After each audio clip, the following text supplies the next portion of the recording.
Hari ini ialah perhimpunan suci perayaan trompet. Melalui bunyi trompet ini, harap semua orang di dunia bertaubat dan kembali kepada roh dan pengantin perempuan, yaitu bapa dan ibu, pada perayaan trompet yang rahmat ini.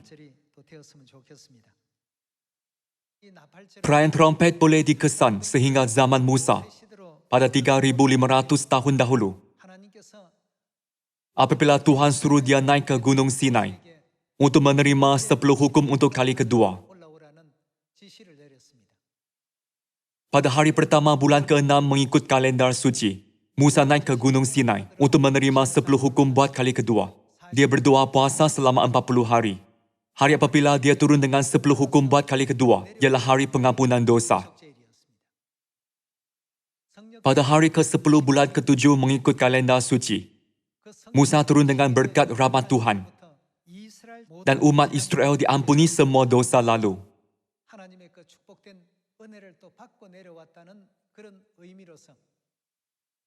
Tuhan suruh mereka meniup trompet pada hari pertama bulan ke-7 mengikut kalendar suci, agar mengingati hari itu dan bersedia untuk hari pengampunan dosa.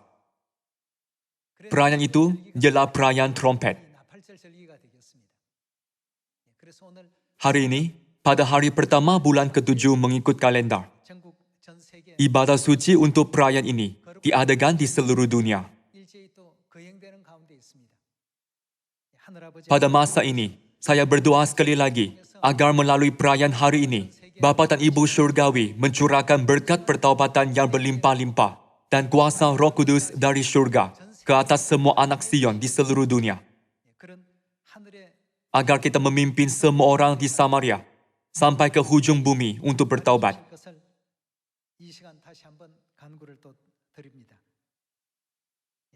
Hari ini, mari kita cari firman kebenaran tentang perayaan trompet dalam buku Imamat bab 23. Mari kita lihat buku Imamat bab 23 ayat 24.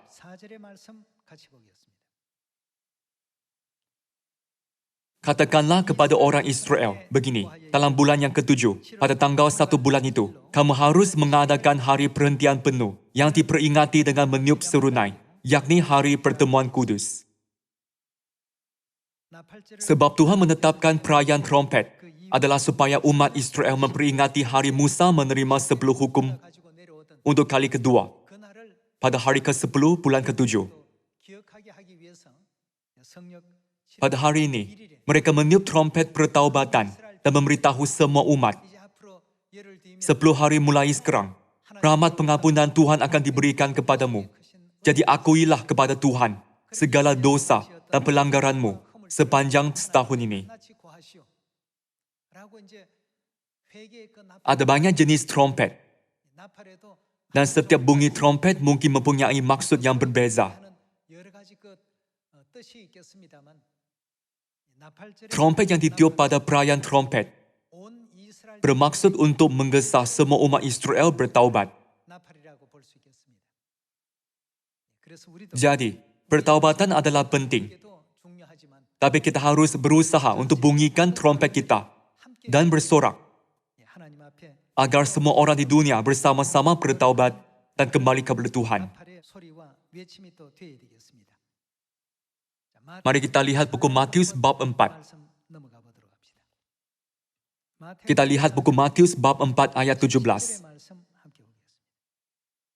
Hari ini, mari kita lihat apa yang dikatakan dalam Alkitab tentang pertaubatan.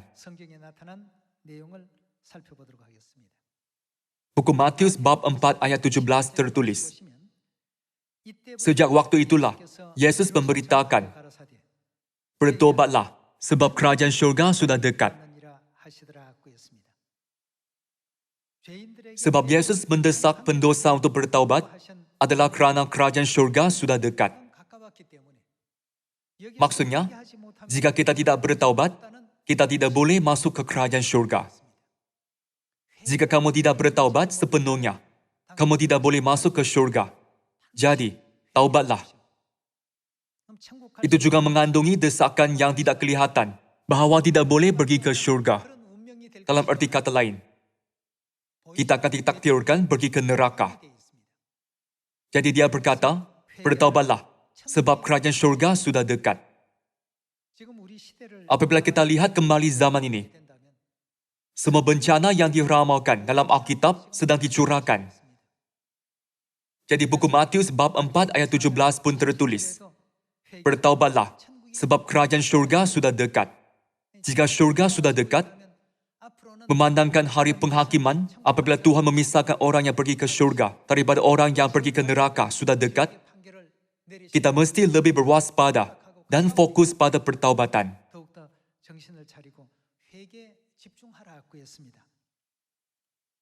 Mari kita lihat buku Yehezkiel, bab 18 ayat 30.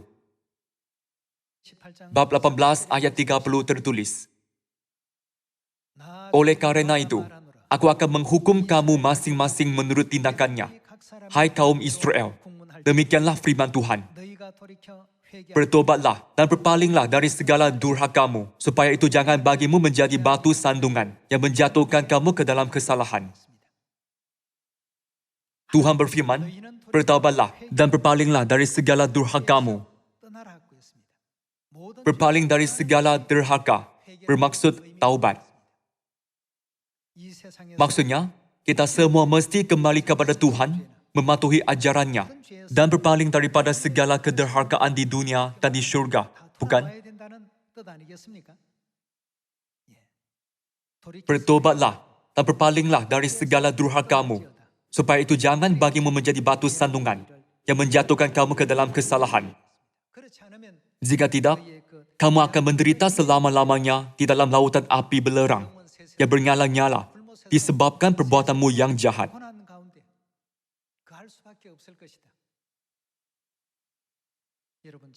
Kalian semua, mungkin semua firman yang direkodkan dalam Alkitab ini sekarang tidak kelihatan realistik, terus dirasai dan diterima.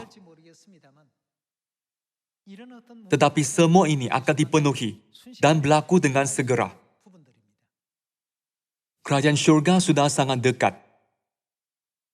Kita harus bersedia demi kerajaan syurga dan menunggu kedatangan Bapa dengan bertaubat, bukan? Sekarang, mari kita lihat buku Mazmur bab 7. Apa akan terjadi jika kita tiada niat untuk melakukan firman Tuhan? Bertaubatlah dan berpalinglah dari segala durhakamu. Mari lihat buku Mazmur bab 7 ayat 12. Buku Mazmur bab 7 ayat 12 tertulis,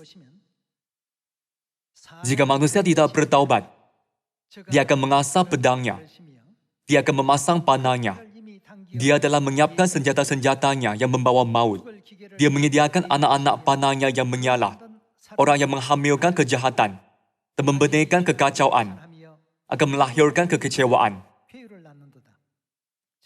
Orang yang menggali lubang akan jatuh ke dalam lubang yang digalinya. Kekacauan yang disebabkannya akan memantu ke atas dirinya. Keganasannya menimpa kepalanya sendiri. Aku akan bersyukur kepada Tuhan kerana apa yang dilakukannya adalah benar dan akan menyanyikan pujian bagi nama Tuhan Maha Tinggi. Tertulis bahawa jika seseorang tidak bertaubat, Tuhan akan mengasah pedangnya. Kita ialah roh berdosa yang melakukan dosa yang tidak dapat diampun di syurga dan dibuang ke bumi.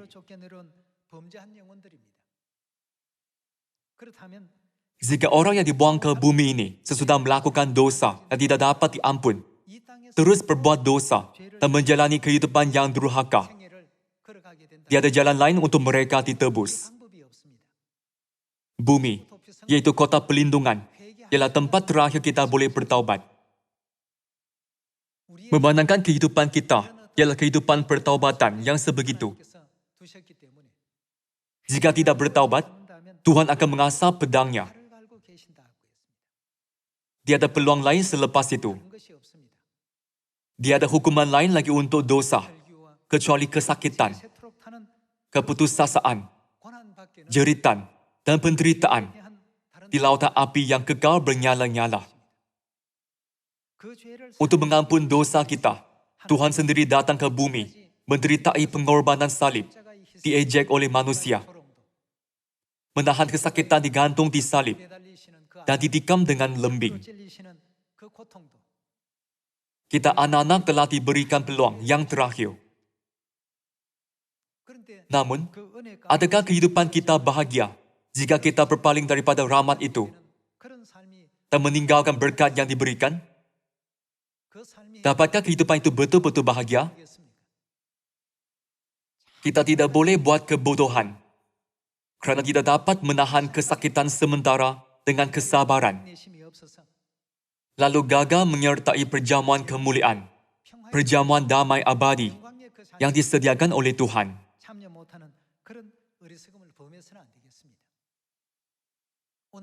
Hari ini, maksud trompet ialah pertaubatan. Inilah perayaan trompet. Apabila kita meniup trompet dan berkata, bertaubatlah.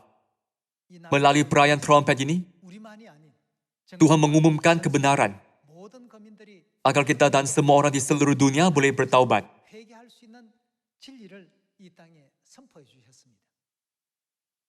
Teruskan dengan firman yang tertulis dalam buku Lukas bab 5. Mari kita lihat buku Lukas bab 5 ayat 32. Aku datang bukan untuk memanggil orang benar, tetapi orang berdosa, supaya mereka bertobat. Semua orang yang hidup di bumi ialah pendosa, kecuali Tuhan yang dalam badan. Kita semua ialah pendosa. Jadi, itu pun sebab Tuhan datang ke bumi ini untuk memanggil pendosa bertaubat. Namun, jika kita menolak, tidak menerima atau meninggalkan rahmat Tuhan yang terakhir, tiada cara lain untuk kita diselamatkan. Mengingati bahawa itulah rahmat Tuhan yang terakhir buat kalian dan saya. Marilah kita jalani kehidupan pertaubatan bersama-sama di bumi ini menurut kehendak Tuhan yang suci. Mari kita renung diri sendiri, memperbaharui minda, harapan syurga, dan iman yang dalam kepada Tuhan. Semoga anda lebih bersungguh-sungguh maju ke kerajaan syurga yang kekal. Kalau begitu, mari kita lihat melalui buku Markus bab 1 bahawa kebenaran yang dibawa oleh Tuhan ke bumi untuk kita bertaubat ialah kebenaran perjanjian baru. Buku Markus bab 1 ayat 15. Buku Markus bab 1 ayat 15 tertulis. Katanya, waktunya telah genap, kerajaan Tuhan sudah dekat, bertobatlah, dan bagaimana? Percayalah kepada Injil. Apakah yang harus dilakukan oleh orang yang bertaubat? Mereka harus percaya dan patuhi Injil. Menurut buku Kolose bab 1 dan buku 2 Korintus bab 3, apakah Injil? Injil ialah perjanjian baru. Orang yang bertaubat mesti terima perjanjian baru.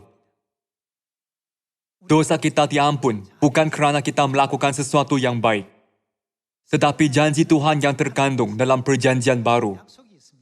Aku akan menghapuskan segala dosamu dan mengampuni segala dosamu. Kita bukannya tiada dosa kerana tidak bersalah, tetapi kita telah menerima janji yang diberikan oleh Tuhan. Jadi, apakah yang harus kita lakukan? Bertaubatlah dan percayalah kepada Injil. Apakah bukti hidup kita bertaubat? Apabila kita percaya Injil dan ambil jalan Injil, yaitu perjanjian baru, dan beriman untuk ambil jalan perjanjian baru, Bapa dan Ibu bawa kita ke kerajaan syurga yang kekal, bukan kerana kita tidak berdosa. Meskipun kita berdosa, Tuhan memenuhi semua bagi orang yang mempercayai perjanjian Tuhan, mematuhinya sebagaimana adanya, dan menjalani kehidupan yang baik dalam perjanjian baru, dan bukannya kehidupan duniawi. Menurut janjinya, yaitu pengampunan dosa. Tuhan bahkan izinkan kita kehidupan pertaubatan. Mari kita buka buku Ibrani bab 8.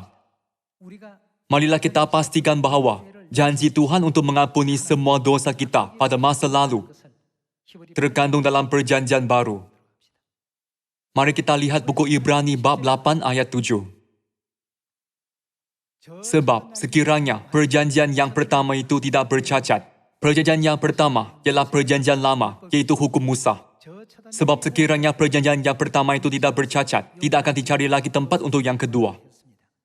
Yang kedua ialah perjanjian baru. Tidak akan dicari lagi tempat untuk yang kedua. Sebab dia menegur mereka ketika ia berkata, sesungguhnya akan datang waktunya, demikianlah firman Tuhan. Aku akan mengadakan perjanjian baru dengan kaum Israel dan dengan kaum Yehuda. Dalam buku Markus bab 1, Tuhan berfirman, bertobatlah dan percayalah kepada Injil. Sebab dia datang ke dunia ini adalah untuk memimpin pendosa bertaubat. Dan salah satu hal terbesar yang dia buat apabila dia datang adalah menubuhkan kebenaran perjanjian baru. Jadi, ayat 8, aku akan mengadakan perjanjian baru dengan kaum Israel dan dengan kaum Yehuda. Ayat 9, bukan seperti perjanjian yang telah kuadakan dengan nenek moyang mereka pada waktu aku memegang tangan mereka untuk membawa mereka keluar dari tanah Mesir. Sebab mereka tidak setia kepada perjanjianku dan aku menolak mereka. Demikian firman Tuhan. Maka inilah perjanjian yang kuadakan dengan kaum Israel sesudah waktu itu. Demikianlah firman Tuhan. Aku akan menaruh hukumku dalam akal budi mereka dan menuliskannya dalam hati mereka. Maka aku akan menjadi Tuhan mereka dan mereka akan menjadi umatku. Dan mereka tidak akan mengajar lagi sesama warganya atau sesama saudaranya dengan mengatakan, kenallah Tuhan. Sebab mereka semua, besar kecil, akan mengenal aku. Sebab aku akan menaruh belas kasihan terhadap kesalahan mereka dan tidak lagi. Bagaimana? Mengingat dosa-dosa mereka. Bagaimanakah dia buat janji ini? Dia buat janji ini melalui perjanjian baru. Tuhan mengiktiraf orang yang kekal dalam kebenaran perjanjian baru dan sentiasa patuh kebenaran perjanjian baru sebagai orang yang benar-benar bertaubat. Jadi, apabila kita mematuhi perjanjian baru, kita diakui sebagai orang yang benar-benar bertaubat. Janganlah fikir, walaupun kita memegang perjanjian baru selama 1 tahun, 2 tahun, atau 3 tahun, tiada apapun yang spesial tentangnya. Kalian mesti kekal dalam perjanjian baru sehingga hari Tuhan datang. Kini, kita berada dalam perjanjian yang dibuat oleh Tuhan, yaitu perjanjian baru. Bagi dosa orang yang dalam perjanjian baru, Tuhan berkata, aku tidak lagi mengingat dosamu. Aku tidak akan mendendami kamu. Dan akhirnya, dia membawa kita ke kerajaan syurga abadi. Sebab itulah Rasul Paulus berkata, orang ini benar-benar bahagia. Mereka ialah orang yang benar-benar bertaubat. Dia menulis dalam buku Roma bab 4, orang ini benar-benar dalam kedudukan yang dimuliakan oleh Tuhan.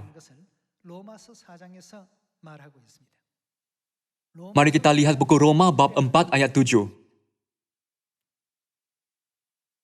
Bab 4 ayat 7 tertulis, berbahagialah orang yang diampuni pelanggaran-pelanggarannya dan yang ditutupi dosa-dosanya. Dengan apa Tuhan janji untuk mengakui bahawa kita tidak lagi berdosa? Dengan perjanjian baru. Sebab itulah dia berkata, bertobatlah dan percayalah kepada Injil. Orang yang bertaubat ialah orang yang percaya Injil dan kekal berada dalam Injil. Berbahagialah orang yang diampuni pelanggaran-pelanggarannya dan yang ditutupi dosa-dosanya. Ayat 8. Berbahagialah manusia yang kesalahannya tidak diperhitungkan Tuhan kepadanya. Katakan 2 orang melakukan dosa yang sama. Seorang sedang bertaubat. Sebaliknya, seorang lagi tidak. Tetapi semakin dalam sifat dosanya. Apabila hakim melihat kes mereka, dia akan membuka jalan keselamatan kepada orang yang benar-benar bertaubat. Tetapi, memutuskan lebih banyak tuduhan dosa kepada orang yang masih tegil, bahkan di dalam bilik mahkamah pun. Di sini tertulis, berbahagialah orang yang diampuni pelanggaran-pelanggarannya dan yang ditutupi dosa-dosanya. Berbahagialah manusia yang kesalahannya tidak diperhitungkan Tuhan kepadanya. Janji bahawa kesalahan kita tidak diperhitungkan terkandung dalam perjanjian baru. Sila ingat bahawa janji ini terkandung dalam perjanjian yang disebut perjanjian baru. Hari ini ialah perayaan trompet perjanjian baru. Bagi orang di dunia yang di luar perjanjian, hari ini tidak berkaitan. Namun, bagi orang yang dalam perjanjian baru, perayaan ini benar-benar berharga. Jika dosa yang kita lakukan di syurga ditedahkan dan diberitahukan, kita tidak akan dapat kembali ke kerajaan syurga. Sebab itulah dalam buku Lukas, apabila Yesus menubuhkan perjanjian baru, dia berkata sejelasnya, "Aku berbuat ini untuk kamu." Buku Lukas bab 22 ayat 19. Ayat 19 tertulis, "Lalu ia mengambil roti, mengucap syukur, memecah-mecahkannya dan memberikannya kepada mereka. Katanya, 'Inilah tubuhku yang diserahkan bagi kamu. Perbuatlah ini menjadi peringatan akan aku.'" Demikian juga dibuatnya dengan cawan sesudah makan. Ia berkata, cawan ini adalah apa? Perjanjian baru. Perjanjian baru ialah Injil. Oleh darahku. Yang ditumpahkan bagi siapa? Kamu. Jika pendosa masih mempunyai dosa di syurga, tanpa diampuni, dia ada jalan bagi mereka untuk kembali ke kerajaan syurga. Namun, seperti yang kita baca dari dalam buku Roma bab 4, dosa mereka ditutupi. Tuhan mengakui dosa itu dilakukan tanpa sengaja. Jadi mereka tidak berdosa.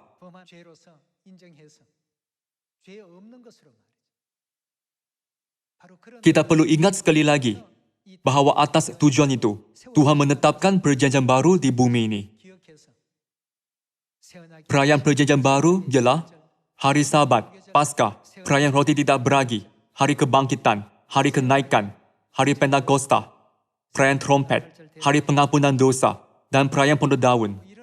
Bukan hanya ada peraturan perayaan, tapi juga ajaran saling mengasihi dalam perjanjian baru. Rajin beritakanlah Injil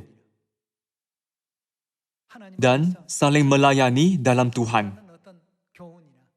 Mari kita ikuti ajaran ini tanpa mengabaikan satu pun, serta semua ajaran yang diberikan oleh Bapa dan Ibu hingga akhir, agar kita dapat memasuki kerajaan syurga yang kekal. Di sini tertulis, ditumpahkan bagi kamu. Yesus juga berkata, perjanjian baru oleh darahku, bukan? Cawan ini adalah perjanjian baru oleh darahku, yang ditumpahkan bagi kamu. Apabila kita melihat firman dalam buku Lukas bab 22 ayat 20 dan buku Matius bab 26, apakah maksud oleh darahku? Maksudnya, perjanjian baru ditubuhkan dengan pengorbananku. Tuhan mati di atas salib dan berkorban bagi kita. Dia menjadi korban sajian, serta korban penghapus dosa dalam perjanjian lama, serta korban untuk perayaan dan hari Sabat. Melalui pengorbanan yang tidak terkira banyaknya, perjanjian baru ditubuhkan. Jadi, apabila kita memikirkan perjanjian baru, janganlah fikir, beribadah sekali pada hari Sabtu ialah perjanjian baru. Atau, sambut sekali perayaan ialah perjanjian baru. Kita harus sentiasa renungi ungkapan, aku menubuhkannya dengan darahku. Betapa berusahanya Tuhan untuk melepaskan dan menyelamatkan kita. Perjanjian baru bukan dibuat begitu semata-mata. Jika perjanjian baru hanya ditubuhkan dengan kata-kata, inilah perjanjian baru, nilainya adalah kecil. Namun, dia memikul semua dosa bagi kita dan berkata, perjanjian baru ini ialah pengorbananku. Peraturan perjanjian baru dibuat dengan pengorbanan bapa dan pengorbanan ibu. Perjanjian baru bukan dibuat begitu saja, tetapi dengan pengorbanan. Kalian, kita sambut perayaan trompet bukan kerana hari ini ialah hari pertama bulan ke-7 mengikut kalendar suci. Setiap ibadah mengandungi pengorbanan Tuhan. Kita telah menerima kasih Tuhan melalui pengorbanan besar mereka. Jadi kita telah dibebaskan daripada dosa dan dapat kembali ke kampung halaman kekal, yaitu kerajaan syurga.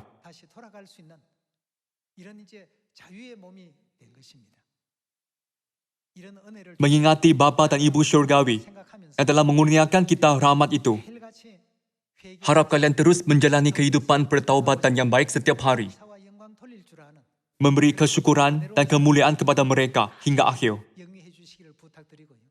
Sudah tentu, ada banyak jenis kesengsaraan, penderitaan, dan godaan dosa di dunia ini.